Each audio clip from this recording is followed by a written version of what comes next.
하나님의 전에서 각자의 처소에서 하나님을 예배하는 수요 예배의 자리로 나오신 우리 주님의 교회 모든 가족들을 환영하고 사랑의 인사를 전합니다. 오늘부터 시작되는 5월 수요 예배 시리즈 설교 주제는 가화만사성입니다. 우리가 잘 아는 대로 가화만사성은 집가, 화목할 화, 만만, 일사, 이룰 성자의 한자를 가지고 있는 가족이 화목하면 모든 일이 잘 된다는 의미를 가진 한자 성어입니다. 그런데 이 화목할 화자를 말씀 화자로 바꾸니까 온 집안이 말씀 위에 서니 모든 일이 잘 된다가 되더랍니다. 그래서 우리 5월 설교 시리즈는 모든 집안이 말씀 위에 바로 서면 모든 일이 잘 될 것이다라는 의미를 가지고 가화만사성이라고 짓게 되었습니다. 여기서 말하는 집안, 즉 가정은 부모와 자녀들이 함께 사는 가정을 말함과 동시에 거룩한 하나님의 집인 주님의 교회를 포함합니다. 믿음의 삶을 먼저 살아온 우리 주님의 교회 모든 기성세대가 자라나는 다음 세대의 믿음의 부모이기 때문입니다. 그러므로 오늘 함께 나눌 말씀 속의 부모는 육신의 자녀를 둔 부모뿐만 아니라 기성세대인 우리 모두를 지칭하는 것임을 말씀드립니다. 코로나19로 인해 움츠러들고 걱정이 많으시겠지만 가족이 함께하는 시간이 많아진 각 가정이 또 거룩한 하나님의 집 주님에게 온 집안이 말씀 위에 바로 서서 더욱 은혜로 싱그러운 5월 되실 수 있기를 바랍니다. 오늘은 가화만사성 시리즈 첫 번째 품에 아는 자를 주제로 예수님의 사역을 통해 들려주시는 하나님의 말씀을 함께 나누어 보도록 하겠습니다. 여러분도 가능하시면 성경의 동그라미를 치면서 함께 하시면 좋겠는데요. 오늘은 먼저 본문 18절에서 22절 말씀에 나타난 상황을 여러분이 예수님 당시 현장에 계시다고 생각하시며 상상해 보시면 좋겠습니다. 육화 원칙에 대입하여 예수님과 제자들 각각의 입장에서 살펴보도록 하겠습니다. 지금부터 육화 원칙, 누가 언제 어디서 무엇을 어떻게 왜 예수님의 부르심과 제자들의 부름받음을 이렇게 육화 원칙에 대입해 보도록 하겠습니다. 그럼 갈릴리 해변으로 함께 가시죠. 자, 이곳은 갈릴리 해변입니다. 누가 부르시고 누가 부름을 받았습니까? 18절과 21절입니다. 예수님이 부르셨고 베드로와 안드레와 야고보와 요한이 부름을 받았습니다. 언제입니까? 역시 18절과 21절입니다. 베드로와 안드레가 바다에서 그물을 던지고 있을 때, 야고보와 요한이 아버지 세베대와 함께 배에서 그물을 깁고 있을 때, 어디입니까? 18절 갈릴리 해변에서. 무엇을은 누구를이라고 할 수 있겠죠. 18절과 21절입니다. 베드로와 안드레와 야고보와 요한을 부르셨고 그들은 예수님의 부름을 받았죠. 어떻게요? 18절과 19절입니다. 예수님이 다니시다가 나를 따라오너라고 부르셨고 그들은 예수님이 오셔서 나를 따라오라 하니까 예수님의 그렇게 부름을 받은 것이죠. 그러면 왜요? 예수님이 이들을 왜 부르셨습니까? 19절입니다. 사람을 낚는 어부가 되라고.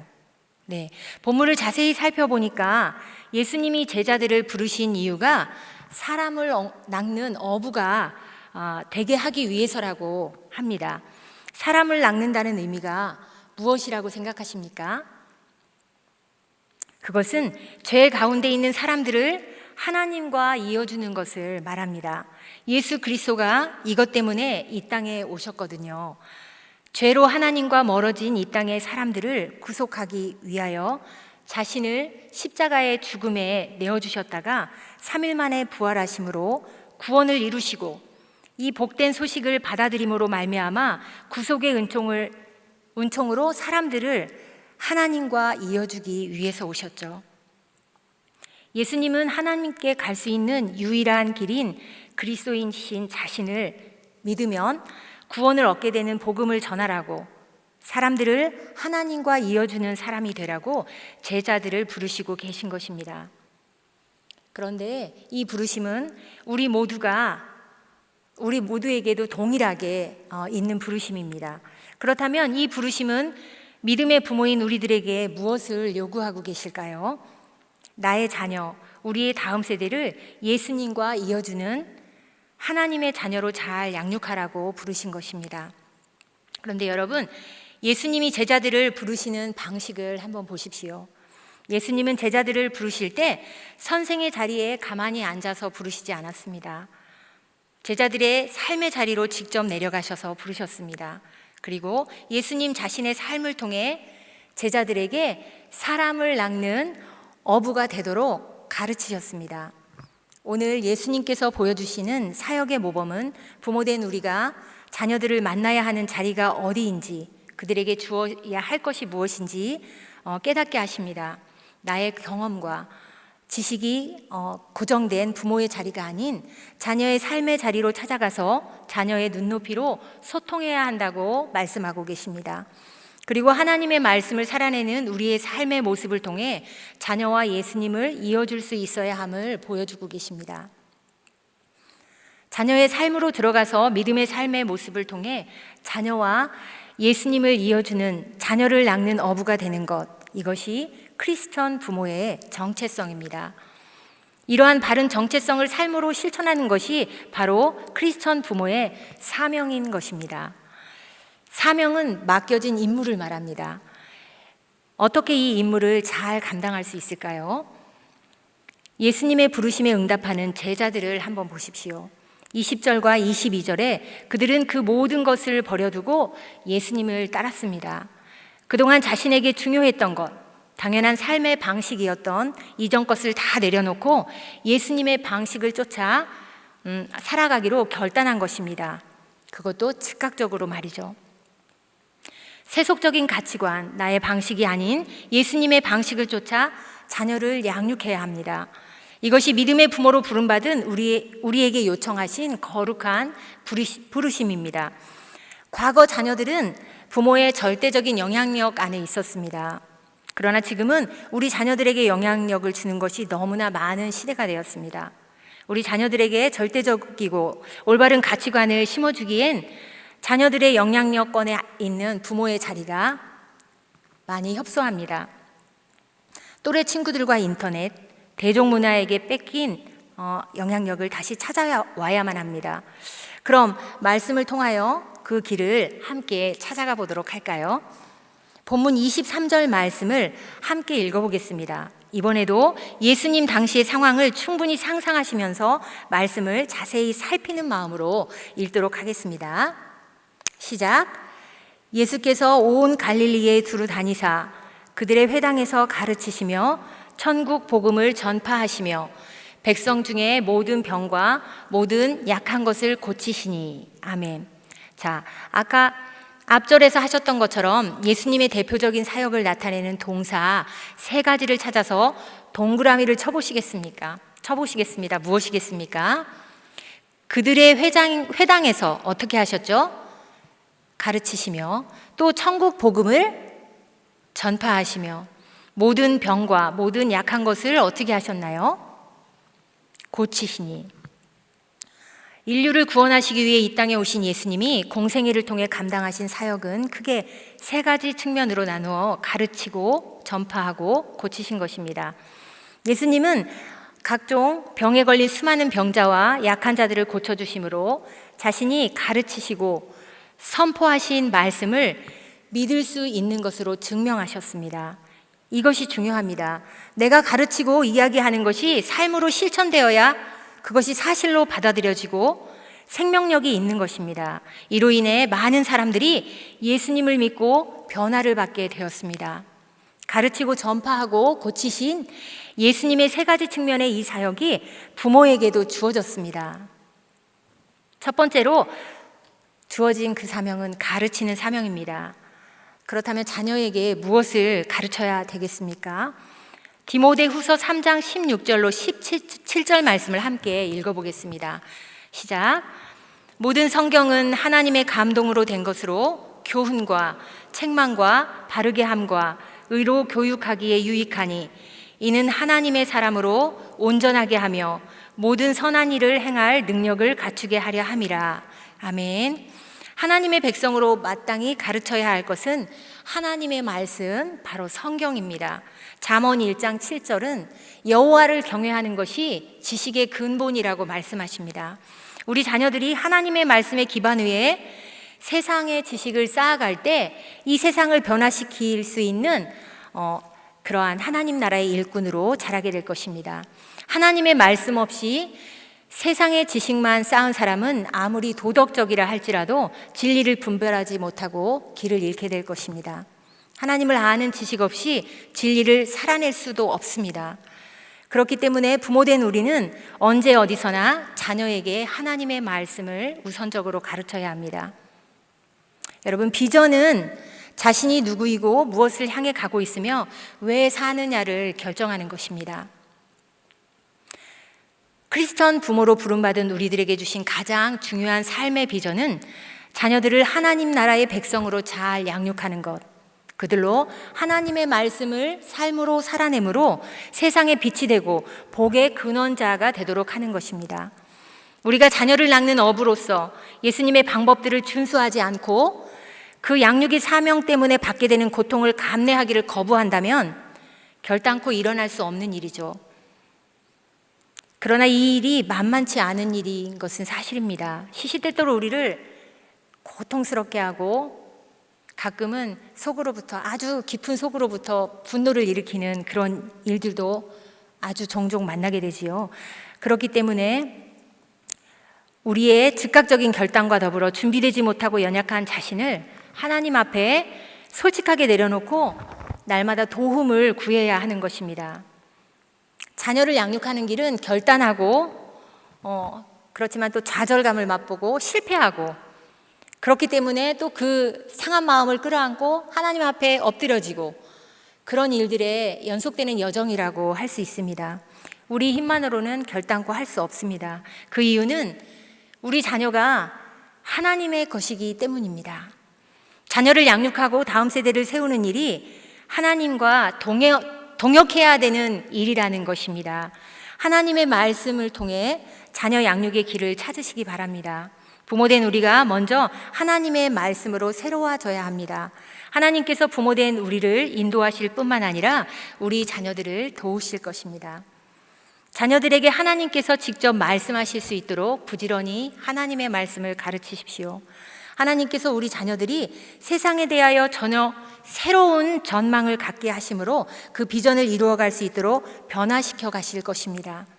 하나님의 말씀을 통해 인격적으로 하나님을 만날 때만이 하나님의 눈으로 자신과 세상을 바라보는 비전의 사람으로 성장할 수 있는 것입니다. 여러분, 하나님의 말씀을 우선적으로 아이들 마음에 기둥으로 세워져야 한다는 말을 이렇게 표현할 수도 있을 것 같습니다. 큰 돌을 먼저 넣지 않고 모래부터 채우면 결단코 큰 돌을 담을 수 없다. 여러분, 세상은 우리들에게 여러 가지 세속적인 가치관과 세속적으로 성공할 수 있는 방법들을 가르쳐 줍니다. 하나님의 방법은 기다려야 되고 하나님의 결정적인 그때를 가르쳐 주시지 않기 때문에 지루하고 힘듭니다. 그래서 세속적이고 너무나 달콤하고 쉬워 보이는 그 방법을 아이들의 마음에 채우면은 하나님의 말씀이 들어갈 자리가 없어집니다. 세속의 가치관이 넘쳐나는 시대를 살아가는 자녀들에게 가장 시급한 가르침은 하나님의 말씀입니다. 두 번째, 우리를 부르신 사명은 고치는 사명입니다.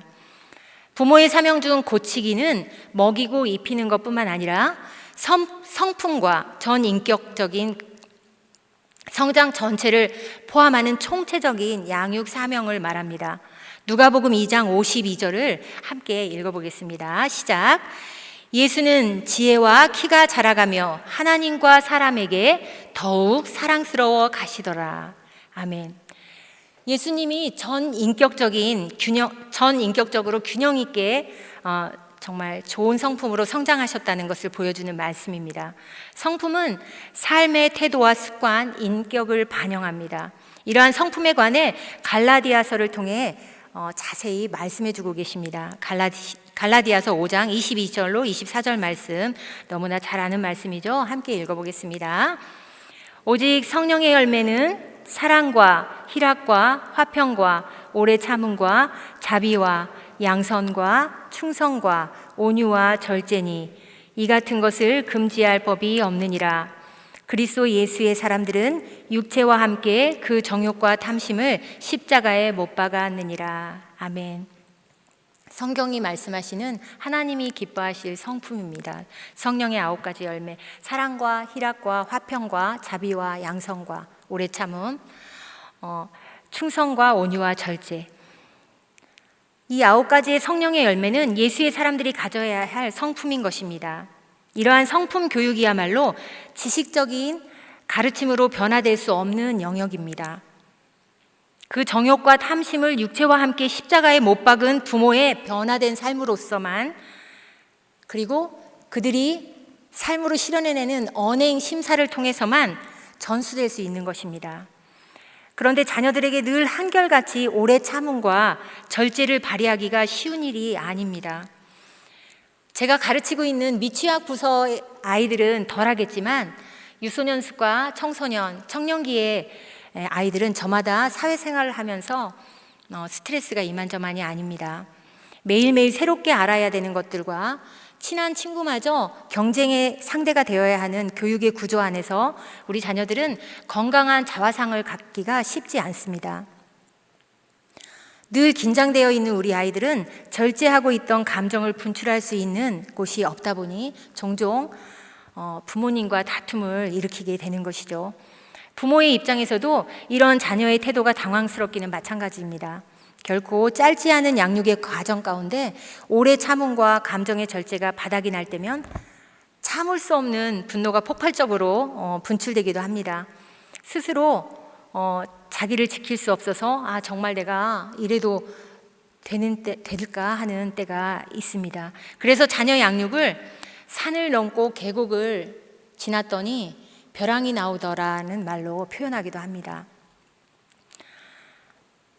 그렇기 때문에 자녀 양육은 하루라도 하나님 없이, 그분의 은혜 없이 절대로 감당할 수 없는 일입니다. 우리의 자녀 교육이 하나님의 말씀대로 이루어지기를 기도하십시오. 우리가 하나님의 말씀대로 순종할 수 있도록 간구하십시오.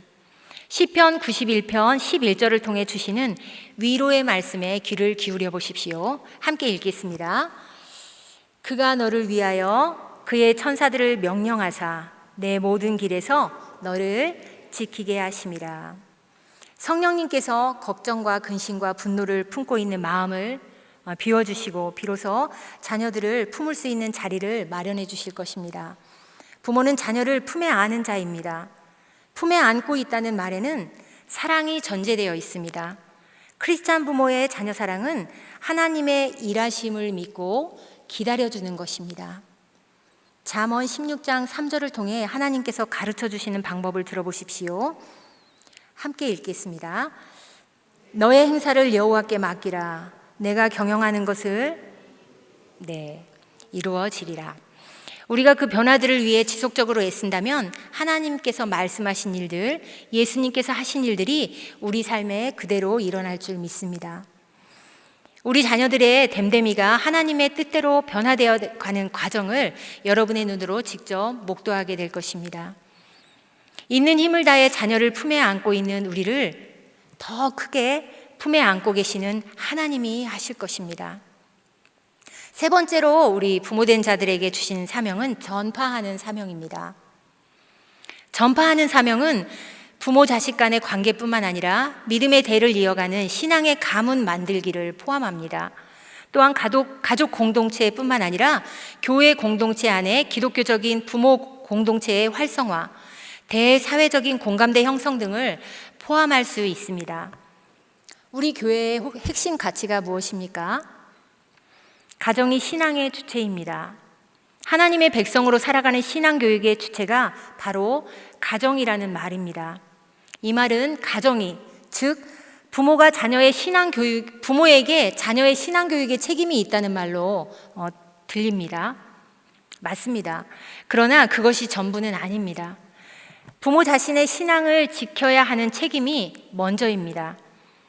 부모 자신이 먼저 하나님의 말씀에 철저하게 순종하는 삶, 그 삶이 하나님이 기뻐하시는 살아있는 예배가 되도록 하므로 자녀에게 신앙교육의 시청과 교재가 되어야 하는 것입니다. 혹시 여러분 중에 나는 자녀가 없으니까, 내 자녀는 이미 장성했으니까 나에게 하는 이야기가 아니로구나 생각하시는 분이 있으신가요? 결코 그렇지 않습니다. 우리 중에 누구도 예외가 없습니다. 먼저 신앙의 삶을 살아온 모든 기성세대는 우리들의 다음 세대의 믿음의 부모이기 때문입니다. 나의 삶의 자리에서 철저하게 하나님의 자녀로 살아낼 때 우리의 다음 세대들이 우리의 삶을 통해 배우고, 그렇게 삶을 통해 배운 것들을 그들에게 운동력 있는 삶의 에너지가 되어 영향력 있는 하나님의 일꾼으로 자라게 되는 것입니다. 가정이 신앙의 주체라는 우리 교회의 핵심 가치가 구호에 머물러서는 안 되겠습니다. 믿음의 부모인 주님의 교회 모든 기성세대가 우리 믿음의 삶을 통해 믿음의 자녀인 다음 세대들에게 믿음을 전수하는 비전을 모두가 공유해야 합니다. 교회가 꿈꾸는 것, 그것이 우리 주님의 교회 성도 개개인의 꿈이 되어야 하는 것입니다. 다음 세대를 품고 그들에게 집중해야 하는 일은 단순히 우리 교회의 부흥을 위해서 하는 일은 아닙니다. 신앙인이 인구의 5% 미만일 때 미전도 종족이라고 하지요.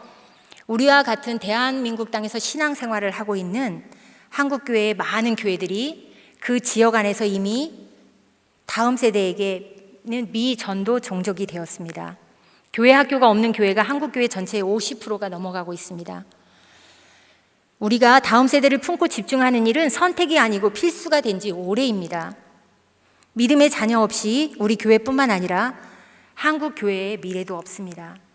상대적으로 다음 세대가 전도하지 않아도 몰려오는 우리 교회는 이런 현실에 둔감할 수밖에 없습니다.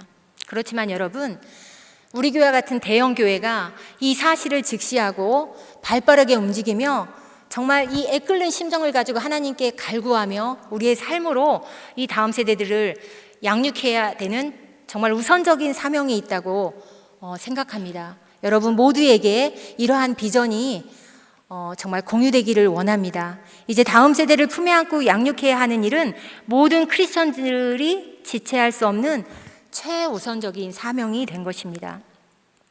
예수님께서는 상한 세상을 품에 안으셨습니다. 우리의 자리로 친히 오셔서 다정하게 불러주시고 따뜻하게 안으심으로 가르쳐주시고 고쳐주시고 전파하셨습니다. 그리고 우리를 자녀 세대를 품에 안는 자로 부르셨습니다. 우리 주님의 교회 모든 부모 세대가 자녀 세대를 하나님의 말씀과 사랑으로 품에 안고 자녀와 하나님을 이어주는 믿음의 부모로서 사명을 잘 감당할 때 한국 교회에 정말 선한 영향력을 끼치는 그러한 일에 앞장설 수 있게 될 것입니다. 가정이 신앙교육의 주체가 되어 세상을 변화시키는 놀라운 물결이 정말 우리 주님의 교회에서부터 시작되고 또 하나님께서 마땅히 우리 주님의 교회를 도구로 사용하실 것을 기대합니다. 이 거룩한 부르심에 적극적이고 구체적으로 동참하시는 주님의 교회의 모든 가족들이 되시기 바랍니다. 사랑하는 주님의 교회 가족 여러분, 세상이 우리에게 복을 주는 것이 아니라 우리가 세상에 복을 주는 것 아니겠습니까? 다음 세대가 하나님의 말씀으로 변화를 받아 하나님이 기뻐하실 세계관을 품고 자라게 될 때 이 땅이 변화되고 하나님의 나라가 더욱 확장되게 될 것입니다. 우리 아이들을 마음대로 정말 마음 놓고 내놓고 키울 수 있는 그러한 사회가 아니라는 것 우리 모두가 다 알고 있습니다. 왜 이렇게 되었습니까? 왜 이 땅이 이토록 상하게 되었습니까? 정말 믿음으로 올곧고 하나님을 사랑하고 또 하나님이 사랑하시는 우리가 이렇게 믿음으로 잘 살아가고 있는데 왜 교회 밖의 세상은 이토록 상하고 위험한 곳이 되었습니까? 우리에게 책임이 없습니까? 여러분 한번 생각해 보십시오. 예수님이 이 땅에 오셔서 이 상한 세상을 고쳐보시고자 십자가에 목숨을 내던지시기까지 하셨는데, 그리고 정말 3일 만에 부활하셔서 죽음을 이기시고 승리하심으로 우리에게 그 예수님의 이름을 힘입어서 구원하실 수 있는 그런 능력을 주셔서 그것을 힘입고 우리가 그런 상한 세상을 치유할 그런 능력이 우리에게 있음에도 불구하고 왜 세상은 이렇게 어둡고 험하고 나의 자녀를 마음대로 내놓고 키울 수도 없을 지경이 되었습니까? 여러분, 그것에 대해서 애끓는 심정이 있습니까? 그것을 생각할 때 정말 하나님 앞에 눈물로 정말 그 십자가 앞에 정말 자복하는 심령으로 통회하며 기도하고 계십니까? 여러분, 시대가 악합니다. 그리고 주도권을, 정말 하나님의 백성의 주도권을 세상이 부여잡고 흔들고 있는 그런 정말 참담한 때를 우리가 맞이하게 되었습니다. 정말 다음 세대를 우리가 정말 그 세상의 어두움에 이제 빼앗길 지경에 도달하게 되었습니다. 우리 교회 학교가 차고 넘치고 잘 되고 젊은 부부들이 많이 몰려온다고 해서 위기가 사라진 것이 아닙니다. 여러분, 이 젊은 부부들이 어디서 오는지 아십니까? 10년 동안 20년 동안 성도 1명 2명 많아야 5명 놓고 지하에서 눈물로 기도하는 그 사람들이 애써서 정말 몇 년을 애써서 전도해서 구원의 확신을 갖도록 훈련시켜 놨더니 다음 자녀 교육이 정말 중요하구나, 신앙교육 잘하는 곳으로 내가 가야겠다 해서 우리 교회를 찾아오는 것입니다. 우리 교회 새가족 중에 몇 프로가 전혀 신앙이 없는 가운데 결신하는지 여러분 아십니까? 아마 10% 미만일 것입니다. 우리는 정말 날마다 정말 이 어두운 세상이 한탄스럽고 정말 전도를 하여도 정말 구원받는 백성이 정말 거의 손가락에 꼽을 수조차 없는 이 현실을 개탄하며 눈물로 울부짖는 그러한 미자리 교회들에게 빚진 자입니다. 여러분, 다음 세대를 세우고 그들에게 하나님의 말씀을 가르치는 거, 이 아이들은 지식으로 가르쳐 줄 수 있는 아이들이 아닙니다. 물론 지식은 필요합니다. 하나님의 말씀을 가르쳐야 합니다. 지식으로 알고 마음으로 깨닫고 그들의 의지가 발동하여서 정말 하나님의 말씀을 삶으로 실현해내게 하려면 우리들의 삶으로 보여줘야 됩니다. 삶으로 가르친 것만 남습니다. 여러분, 지체할 수 없습니다. 우리가 모토로 정말 가지고 가고 있는 가정이 신앙의 주체입니다. 엄마, 아빠, 아들, 딸이 살고 있는 가정에 국한된 이야기가 아닙니다. 하나님의 거룩한 집, 하나님의 가정, 주님의 교회를 향한 하나님의 정말 간절한 부탁입니다. 여러분, 다음 세대를 위해서 기도하십시오. 그리고 여러분이 그들 앞에서 신앙의 모범을 보여주십시오. 나의 삶이 그 아이들에게 시청각 교제다. 교회에서 주일날 복도에서 아이들을 만납니다. 그 아이가 내 아이라고 생각하십시오. 내가 이 아이의 신앙의 부모다. 내가 교회에서 어떻게 하느냐를 이 아이가 다 보고 배운다. 그 아이들은 정말 모방력이 정말 대단하게 뛰어납니다. 옛날에 제가 이런 강대상에서 이렇게 기도했습니다. 그랬더니 어떤 아이가 바닥에 앉았는데 바닥을 이렇게 짚고 기도합니다. 기도를 그렇게 하는 줄 아는 겁니다. 아이들은 이렇게 모방합니다. 여러분, 다시 한번 말씀드립니다. 여러분이 우리 다음 세대들에게 신앙의 시청각 교제입니다. 여러분, 하나님의 말씀으로 새로워지기를 기도하십시오. 그리고 애끓는 심정으로 다음 세대를 품고 또 중보하시기 바랍니다. 다음 세대가 하나님의 말씀으로 변화를 받아 하나님이 기뻐하실 세계관을 품고 자라게 될 때 이 땅이 변화되고 하나님의 나라가 더욱 확장되게 될 것입니다.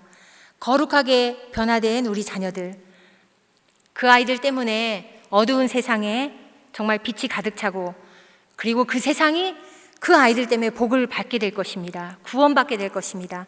다음 세대를 살리고 세우는 거룩한 비전 가운데 빛나는 하나님의 영광을 함께 바라보며 우리의 정말 자녀 세대를 품에 안은 자로 불러주신 그 사명을 잘 감당하며 세상을 향해 복을 전해주는 사랑하는 우리 주님의 교회 모든 가족들 되시기를 주님의 이름으로 축복합니다. 기도하시겠습니다.